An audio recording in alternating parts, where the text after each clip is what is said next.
The DeWitt County Sheriff's Office is searching for Aidan Rivera, Hispanic male, 5 years old, 3 to 5 feet tall, weighs 45 pounds, black hair and black eyes, last seen wearing a neon yellow shirt, black shorts and black shoes. Angel Rivera, a Hispanic male, 4 years old, 3 to 0 feet tall, weighs 34 pounds, brown hair and brown eyes. He was last seen wearing a neon yellow shirt, black shorts and black shoes.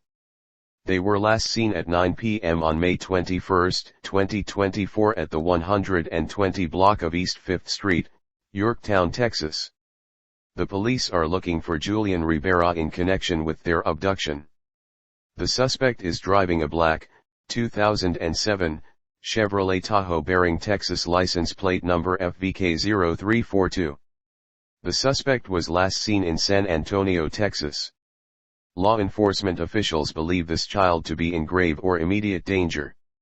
If you have information regarding this kidnapping, contact DeWitt County Sheriff's Office at 361-275-5734 or call 911.